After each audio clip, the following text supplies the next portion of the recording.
What should people know about buying property in downtown Pittsboro? It's rare. You don't get the opportunity to buy properties in downtown Pittsboro very often. It's such a tight little community that there are rumors abound that a property may come up for sale, or somebody thinks that someone's going to sell. And when that happens, that people are they're knocking on the doors quick. It's a rare occurrence. I've purchased myself personally 5 properties in downtown Pittsboro, and all 5 of the ones that I bought had not hit the market. It was a rumor, and then you had to investigate and see whether or not those people were really actually interested in selling. and then you have to figure out why they're selling. So it's not always about money and who's going to pay the most.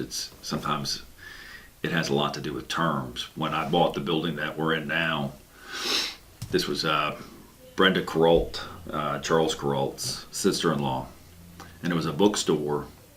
And when I made my offer, 4 other people made an offer at the same time. So I was one of 5 offers.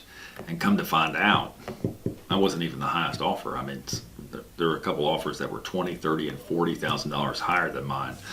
But when I called Mrs. Carrolt, this was a bookstore, and she had it loaded with books. And I said, Mrs. Carrolt, I understand that you're shutting down the bookstore. It'll probably take you a long time to get your stuff out of there.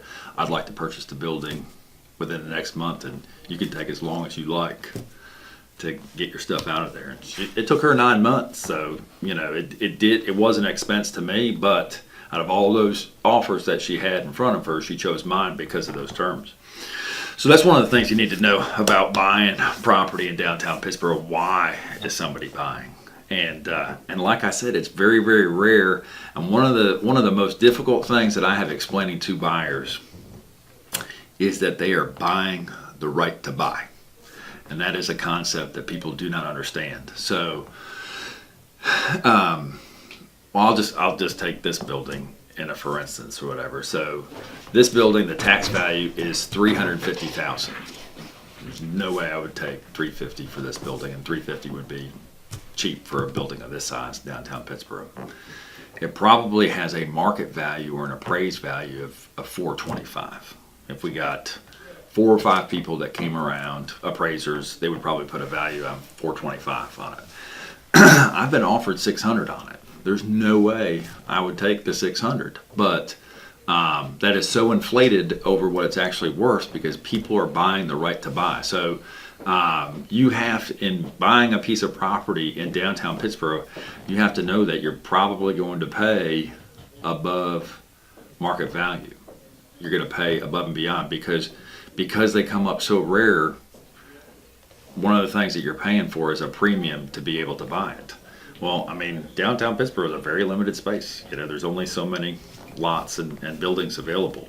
And they have done very, very well in appreciation. They continue to go up in value. But if they're not going to appraise, you have a couple options. You're either a cash buyer. If you're a cash buyer, you don't care about appraisals so much. You still want to make good, sound business purchases, but you don't want to pay so far above. But appraisal's not a huge issue with you. If you do need a loan and an appraisal to make the purchase, sometimes the lender will let you make up the deficiency. So we had a situation in one property.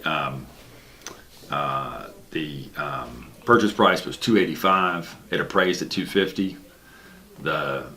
We had to make up the deficiency, $35,000 out of pocket. It was an 80-20 loan, so we had to put $50,000 down, but then we had to put another $35,000 down on top of that. And some banks will or will not let you do that. And then the other thing too is sometimes the sellers will hold a note. So if they're willing to finance it themselves, put 20% down and then make payments on it, then it doesn't matter if it's going to appraise. But it is, I'm pretty sure, well, I'm positive in the 21st century I've sold the most in downtown Pittsboro, I probably sold about $3 or $4 million worth of property in downtown Pittsboro. Probably about 15 different properties. But I would say that all of the buyers that I've had are certainly happy with their purchases, and the rents have worked out for them well, whatever. But at the time that people made, I mean, there are times I bought my first one probably 10 years ago, and I know I got laughed at. People said that it was too much, and it's probably doubled or tripled in value since. So there's a lot to know as far as buying property in downtown Pittsboro, but the main thing to walk away from is you are buying the right to buy.